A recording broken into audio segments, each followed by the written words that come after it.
A very good evening and welcome to the news at 6, where we get you the day's top developing stories. I'm Tracy Shilshi and here are the headlines.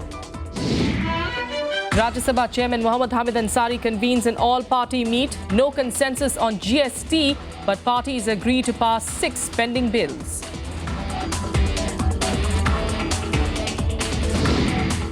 Opposition Congress demands the recall of Arunachal Pradesh Governor in Rajya Sabha, Raj Bhavan, but to appeal the High Court stay on his notification advancing the State Assembly session.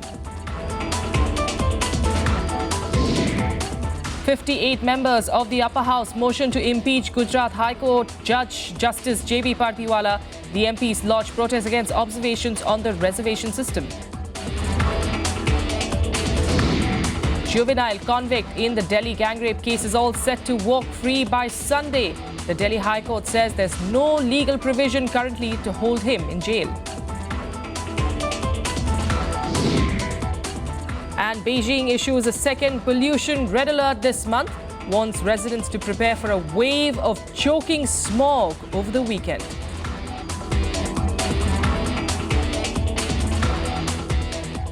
The top national story, the all-party meet convened by Rajya Sabha Chairman Mohammad Hamid Ansari to try and end the stalemate in the upper house has failed to do so. There was no consensus on the GST bill, even as leaders agreed on passing 6 other bills that are pending in the house. After days of disruptions and adjournments, Rajya Sabha Chairman convened an all-party meet on Friday to try and end the logjam. The meeting, attended by leaders of several parties, including Leader of the House Arun Jaitley and Leader of Opposition Ghulam Nabi Azad, ended on a positive note, with everyone deciding to allow the House to function smoothly starting Monday. They also agreed to pass 6 other pending bills. These include the SC/ST Prevention of Atrocities Amendment Bill, Appropriation Bills, Anti-Hijacking Bill, the Atomic Energy Amendment Bill, the Commercial Courts Ordinance and the Arbitration and Conciliation Amendment Bill. सभी में निर्णय किया है कि कामकाज होना चाहिए। जो सरकारी बिल हैं, जो देश के विकास से जुड़े हुए बिल हैं, जो देश के आम लोगों, गरीबों, कमजोर तबकों की तरक्की से जुड़े हुए बिल हैं, वो पास होने चाहिए। देर रात तक बैठ करके हम पास करेंगे। जो कुछ भी नुकसान हुआ है उसकी भरपाई करेंगे। On the question of the contentious GST bill, however, there is no consensus. Finance Minister Arun Jaitley is believed to have appealed to the opposition to pass the constitution bill this session, but to no avail. कुछ bills जो हैं जिन लोगों का हमने वादा किया था, जैसे SC/ST बिल है, उसका हम लोगों ने वादा किया था कि हम पूरी तरह से इसको पास करेंगे। इसी तरह से एप्रोप्रिएशंस बिल है, उनको तो अनिवार्य है पास करना। तो मेरे ख्याल में वो तमाम बिल जिस पे हमने पहले उस पे कोई बात नहीं। जिन विधेयकों पर सहमति बनी है उनको पास कराया जाए। GST महत्वपूर्ण बिल है, जनता दल यू इसके समर्थन में है, लेकिन कांग्रेस पार्टी के मित्रों की कई आपत्तियां हैं जिनको शासक दल को एड्रेस करना चाहिए। There is agreement that House should function. Monday House should function and some bills will have to be taken up. There are certain bills on which there is consensus and they must be cleared. The leaders also agreed to discuss 3 other bills: the Child Labour Amendment Bill, the Whistleblowers Protection Amendment Bill and the Juvenile Justice Bill. Leaders also agreed to discuss matters of public importance like price rise, impact of flood and drought on agriculture, intolerance and a discussion on the developments in Arunachal Pradesh. Vishal Daya's report for Rajya Sabha TV. And our correspondent Vishal Daya also spoke to Deputy Chairman of the Rajya Sabha, Professor P.J. Kurian, on the issues discussed in the all-party meeting. The Deputy Chairman said that the House would work extra hours to compensate for the loss of hours in these past weeks. Let's listen in. Chairman gave a list of the bills which are not controversial or which there is a consensus. And he put the question, when bills are there or which there is a consensus, all parties are agreeing on the bill, then why not you pass it? And that question was responded positively by the political party leaders. And therefore there was an agreement that Monday, Tuesday, Wednesday we should sit discuss the bills and dispose of the bills. One of the issues which in the last 3 days or 4 days we've seen with the protesting members from the opposition benches raising was wanting a discussion on the issue of Arunachal Pradesh. So will that issue, as the notice for that motion which has been given by some opposition members, will that issue be also discussed in the last 3 days of the session? See, in addition to the bills, yes, there are certain issues over which members are agitated. That is, say, for example, the price rise. Members want discussion on price rise. Members want discussion on intolerance. Then members want discussion on Tamil Nadu flood, Tamil Nadu, Andhra Pradesh, West Bengal. The flood, the devastating flood there. Members want a discussion on that. And also there is a motion, substantive motion, against the conduct of the governor of Arunachal Pradesh. And this motion is also admitted by the Honorable Chairman. Now, in the next 3 days, what has been decided is that first 2 hours, that is from 2 to 4, the morning hours will be for 0 hour and question hour. Then from 2 to 4, we will take up bills, and 4 p.m. onwards, we will take up these discussions, which members want, including calling attention and other subjects. And from 4 to 6, usually we sit, but it is decided that we will sit beyond 6 p.m. We can sit late and discuss all these subjects. And in that, the motion against the governor is also there. All right, for more on what is to be expected in the next 3 days at least remaining of the winter session, we're joined by correspondent Vishal Dahiya as well. He's been, of course, tracking all these developments through the day. Vishal, what we are now going to see is most probably extra hours that we'll be seeing, the MPs putting in at the moment, at least saying that apart from GST, at least 6 of those bills will be passed. Well, yes, you're right, Tracy. After days and days of disruptions and almost no legislative business being conducted in the upper house, now the last 3 days of the winter session will see a very packed, tight schedule for the upper house and its members. As the information which we are getting and which we just saw, as the deputy chairperson also, was telling that the entire 3 days will be divided into parts wherein all these 6 bills which have to be cleared, on which there has been an agreement in an all-party meeting. Also, in addition to that, 3 bills which will be discussed, and whether or not to pass them will be decided on the floor of the House itself. And then there will be several issues on which several members want discussion, be it price rise, the issue of intolerance, or even the case of the fluid political situation in the state of Arunachal Pradesh, on which the Congress members have been protesting for quite a few days now. So yes, all these issues will be taken up one by one, and obviously it seems that House proceedings will go beyond the stipulated timeline of 6 p.m. and the members, as has been agreed in the all-party meeting by all leaders of all political parties, will try and carry out all this business within the stipulated time period of 3 days before the winter session comes to an end. Tracy? All right, we'll leave it there for now. Vishal, thanks so much for joining us. In fact, the Vice President, Mohammad Hamid Ansari, also saying that he would be speaking to the Speaker of the Lok Sabha as well to perhaps initiate something like this in the lower house as well. We keep an eye on developments there. Meanwhile, a united opposition mounted pressure on the government in Rajya Sabha on Friday to recall the governor of Arunachal Pradesh. An opposition motion to discuss the conduct of the governor in the House was also accepted by the chairman. However, the time for the discussion was left undecided. As the opposition escalated its offensive against the governor, the proceedings of the House were disrupted, leading to several adjournments. Congress members were vociferous in their demands to recall the governor of Arunachal Pradesh for his alleged partisan role. Continuing its tirade against the governor for the 4th day in a row, the Congress alleged that the constitution was under attack in Arunachal Pradesh. Leader of opposition in the Rajya Sabha, Ghulam Nabi Azad, raised questions over the vote of no confidence against the Chief Minister of Arunachal Pradesh, wondering if it can be moved in a restaurant. माननीय governor साहब ने session बुलाया था विधानसभा का, cabinet को पूछे बगैर, chief minister को पूछे बगैर, उनकी अनुमति के बगैर, उनकी रिक्वेस्ट के बगैर, और माननीय गवर्नर साहब ने जिस तरह से एजेंडा पूरी विधानसभा में तय किया था, ये तमाम चीज़ें भारत के इतिहास में पहली दफ़ा हो रही है और हिंदुस्तान के संविधान की धज्जियां उड़ाई जा रही हैं। Leaders of regional parties also supported the Congress's demand, complaining of gross violation of the constitution in Arunachal Pradesh. KC Tyagi of the JDU asserted that political turmoil in the volatile and sensitive state must be averted. Myanmar के साथ, चीन के साथ उसका लंबा border लगा हुआ है सर। वहां पर जे सिंह से लेकर के और लेफ्टिनेंट जनरल निर्भय शर्मा तक जो आर्मी के हेड हैं वहां के गवर्नर रहे हैं।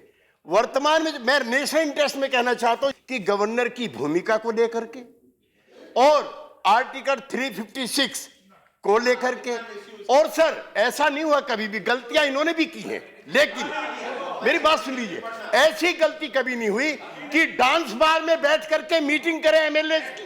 When the constitution is violated, notwithstanding what is there in the rules, what is there in his rule in 167, is not the spirit of that man be taken up as a word. I am asking the chair, if a constitution is violated in such a vulgar fashion, what should this house do? The government, however, asserted that the Guwahati High Court has stayed the assembly sessions of Arunachal Pradesh and that sub judice matters cannot be raised in Parliament. The matter which is sub judice, the matter which is already High Court has given some decision, and by any means you cannot again start discussion on governor's conduct without chairman deciding on the substantive motion. That's my point of order. But the opposition was unrelenting in their demand. The TMC and SP also staged a walkout in protest. Constitutional authority in Arunachal. Please. We are staging a protest walkout. He has raised the question. Congress members trooped into the well, raising pitch against the governor. Absent.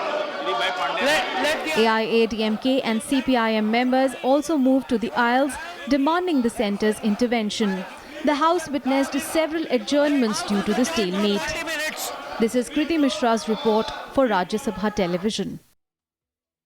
And Congress members continued their tirade against the BJP, accusing the party of trying to bring down the government in Arunachal Pradesh. MPs of the Congress wanted to speak on the issue at the beginning of the question hour itself, but the Speaker did not allow it. In 0 hour, the government did not heed to the Congress's demands of an answer on the issue. In protest, Congress MPs walked out of the House for the third consecutive day on this issue. Speaking for the government, the Minister of State for Parliamentary Affairs said that they were ready to discuss the issue, but the path adopted by the Congress was not correct. हम हमेशा चाहेंगे कि house order में रहे और जो भी सवाल प्रतिपक्ष उठाना चाहता है we would 100% like to answer them. We'll answer it. But this would not be the process which is being adopted. Or we are ready for any question raised by the opposition. We are 100% ready. We are 100% confident that we will be able to satisfy the opposition. But this process is not acceptable, ma'am. Meanwhile, 58 Rajya Sabha members moved a motion to impeach Gujarat High Court Judge Justice J.B. Pardiwala on Friday. The MPs lodged protests against the judge for his observations on the reservation system in India, which came in an order in the Hardik Patel case.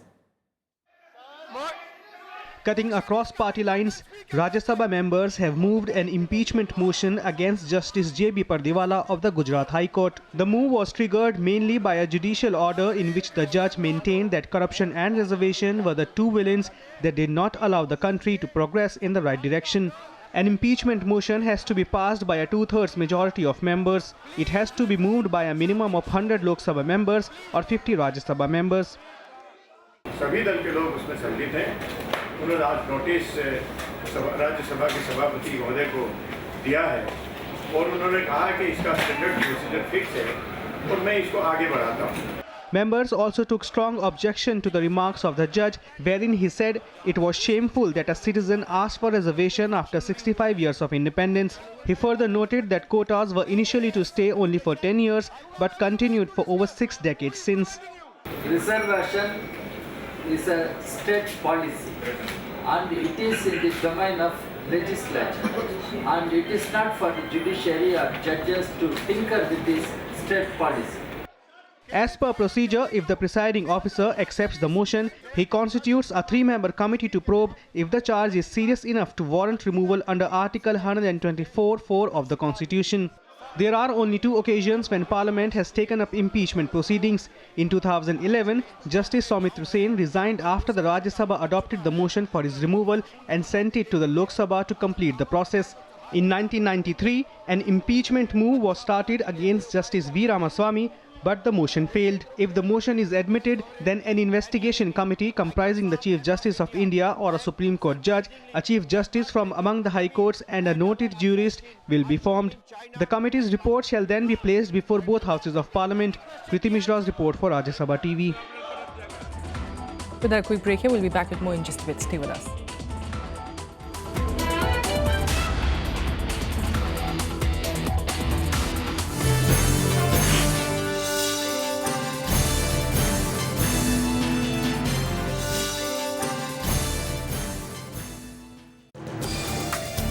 Today we bring to you the Arbitration Conciliation Amendment Bill 2015. It is expected that the proceedings are completed in the fastest possible time. But definitely it will help in streamlining the arbitration proceedings. Arbitration is tending to be very costly. Watch Law of the Land Saturday at 6:30 p.m. on Rajya Sabha television.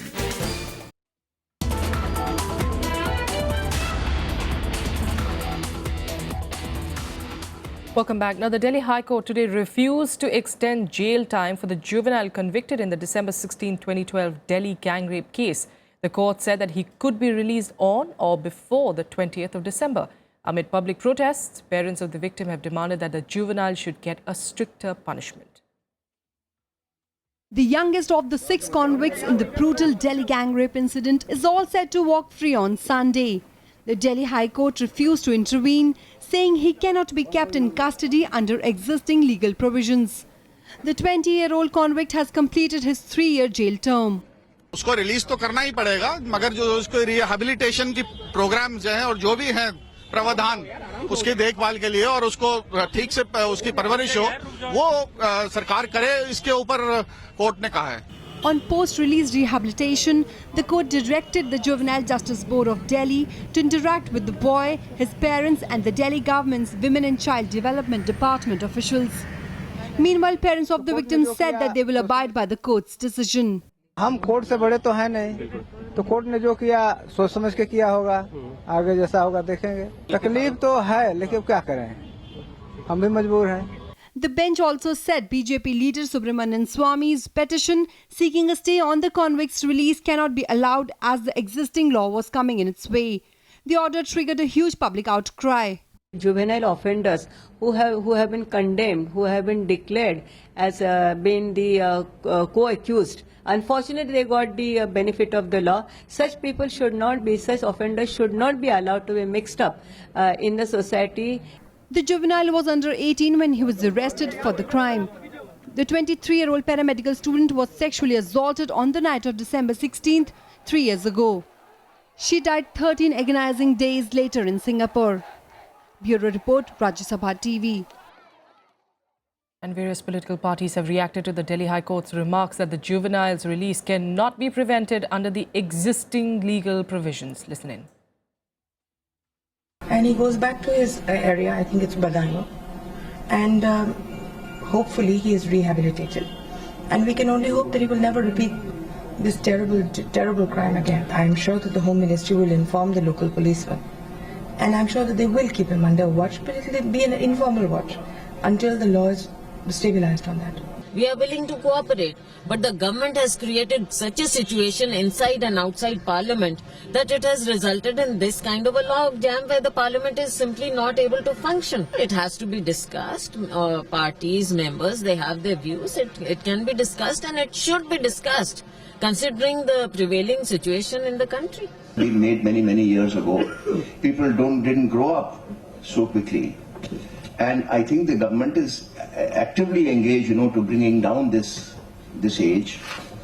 The juvenile homes that we have are not working very efficiently. Well, the High Court has gone strictly by the letter of the law. That's the law. But The point is, it's also looked for some executive action. I think we should still go back to the Supreme Court. The parents or Dr. Subramaniam Swamy, whoever, or another person, saying that we need the Supreme Court to fill in a vacuum. What do we do in such a case where the person himself is under a threat or he is a threat? On to international news, and European Union heads of government met in Brussels on Thursday to discuss new terms for Britain's membership in the bloc. Britain also put 4 key demands on EU reforms. However, Cameron faced resistance over his attempts to restrict the flow of European workers to Britain.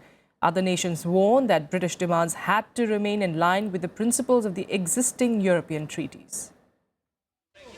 Britain is looking for new terms for its membership in the European Union. But its Prime Minister's ideas for migrants aren't finding much favour with members. At a summit in Brussels, French President François Hollande led the all-round resistance to Cameron's plan to ban migrants from claiming British benefits for 4 years. But hopes remain for a deal at a follow-up summit in February. There's a pathway through this to a deal in February. It's going to take a lot of hard work, but what I sense tonight in the room, that there's a lot of goodwill, there is momentum. People want a deal that keeps Britain in the European Union by giving us that opportunity in our referendum. European Union leaders want Britain to stay, not only because it is the second biggest economy in the grouping, but also one of its 2 top military powers. But member nations warn that European Union principles on freedom of movement have to be respected. Cameron at the moment is firm on the 4-year ban on migrants. Qui sont les plus délicates, et j'ai d'ores et déjà prévenu, c'est la question de la zone euro et des prestations sociales pour les travailleurs européens. Wir haben dahingehend auch unsere Kompromissbereitschaft deutlich gemacht, aber immer im Blick auf die Bewahrung auch der Grundpfeiler der Europäischen Union, und dazu gehören Nichtdiskriminierung und eben auch Freizügigkeit. We are absolutely sure that we have to be tough when it comes to some red lines and fundamental values. And I can promise you that we will not give up when it comes to free movement or anti-discrimination. EU says there is good progress on 3 of London's 4 key demands. The last, of course, is its position on the migrants. Cameron, on the other hand, wants EU to demonstrate the flexibility that Britain needs for him to persuade voters to stay in the bloc. Cameron has promised a referendum on EU membership within 2 years. Bureau Report, Rajya Sabha TV. Now, Beijing has issued a second red alert for pollution, warning its residents to prepare for a wave of choking smog over the weekend. The Chinese capital will see hazardous smog from Saturday until Tuesday. Authorities have advised residents to avoid outdoor activity and close all schools. Restrictions on vehicle use, factories and construction work has also been imposed. This second alert comes a little more than a week after the first ever such warning. A red alert is triggered when the air quality surpasses a level of 200. Meteorological authorities have said that this time the smog is expected to exceed the level of 500. And now let's change tracks. Here is some update from the world of sports in Sports Beat. In cricket, all-rounder Ravindra Jadeja is likely to make a comeback in the Indian squad when national selectors meet to pick the team for the upcoming limited over series in Australia. 3 other players who could be under the spotlight are pacer Mohammad Shami, Ishant Sharma and Murali Vijay, who could replace an out-of-form Shikhar Dhawan as an opener. Indian ace shuttler Kidambi Shrikant has dropped a place to the 9th spot in the world badminton rankings. Saina Nehwal remains static at the 2nd position. Parupalli Kashyap also slipped a spot to be at 15th, while HS Prannoy maintained his 20th spot. FIFA's ethics judges started hearing the defense in the allegations against UEFA chief Michel Platini in Zurich today. Platini is represented by his lawyers to argue his case after he vowed to boycott the hearing. On Thursday, suspended FIFA president Sepp Blatter appeared in the same court and spent more than 8 hours there. Both Blatter and Platini may face longer suspensions in a verdict expected from FIFA ethics judges early next week. And that's all we have for you on the news at 6. Thanks so much for joining us.